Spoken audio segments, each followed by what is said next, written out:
বিসমিল্লাহির রহমানির রহিম। আসসালামু আলাইকুম। Welcome back to my channel food fashion BD. আজ আমি আপনাদের সঙ্গে কোনো রেসিপির ভিডিও শেয়ার করব না। আজকে আমি আপনাদের সঙ্গে ছোট্ট একটা টিপস শেয়ার করব, আর এই টিপসটিতে অনেকেই কিন্তু উপকৃত হবেন।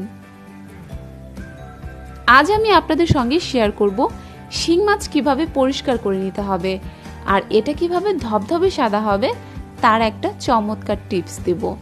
আশা করছি সবার অনেক ভালো লাগবে। ভালো লাগলে অবশ্যই লাইক কমেন্টস করতে কিন্তু ভুলবেন না। তো চলুন শুরু করা যাক আজকের টিপস।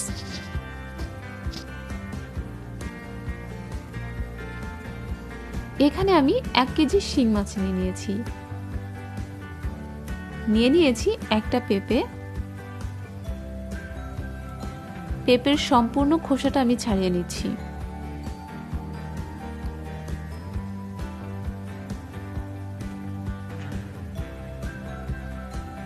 এখন এটা ছোট ছোট করে কেটে নেব ব্লেন্ডিং করার জন্য।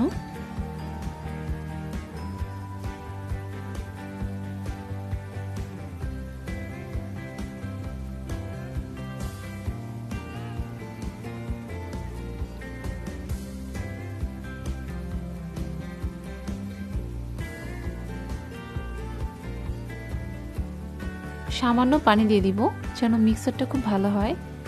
দেখতেই পাচ্ছেন খুব ভালো করে মিক্স হয়ে গেছে।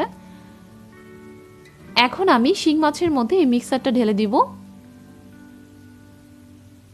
সামান্য ভিনেগার দিয়ে দিচ্ছি। খুব ভালো করে কচলে নিতে হবে।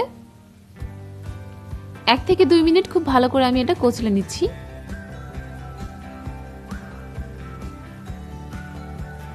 এখন পরিষ্কার করার পালা। আপনারা চাইলে এটা হাত দিয়েও পরিষ্কার করে নিতে পারেন, অথবা কোনো কিছু ব্যবহার করে নিতে পারেন। আমি এটা টিনের মাজুনি দিয়ে পরিষ্কার করে নিচ্ছি। আপনারা হাতের কাছে যেটাই থাকুক সেটা দিয়ে কিন্তু পরিষ্কার করে নিতে পারবেন।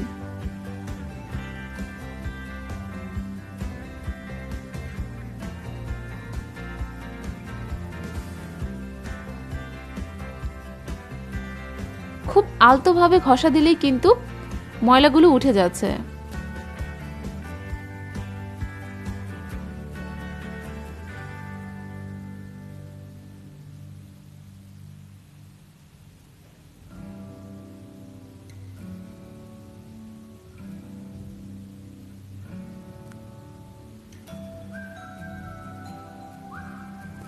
যাদের শিং মাছ অনেক পছন্দ কিন্তু পরিষ্কার করার জন্য খেতে পারছেন না, তারা আজকেই ট্রাই করবেন। কত চমৎকার, একদম ম্যাজিকের মতন পরিষ্কার হয়ে যাবে। আপনারা কল্পনাও করতে পারবেন না যে কতটা কার্যকরী। অবশ্যই আপনারা একবার হলেও এটা ট্রাই করে দেখবেন, আর কেমন হয় আমাকে একটু কমেন্টস করে জানাবেন।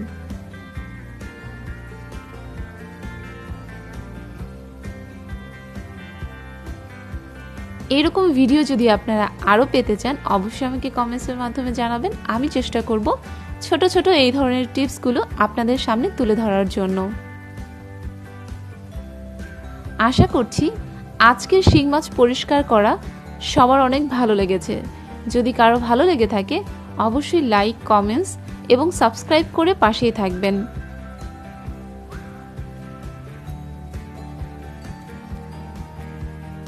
দেখতেই পাচ্ছেন কত চকচক করছে মাছগুলো।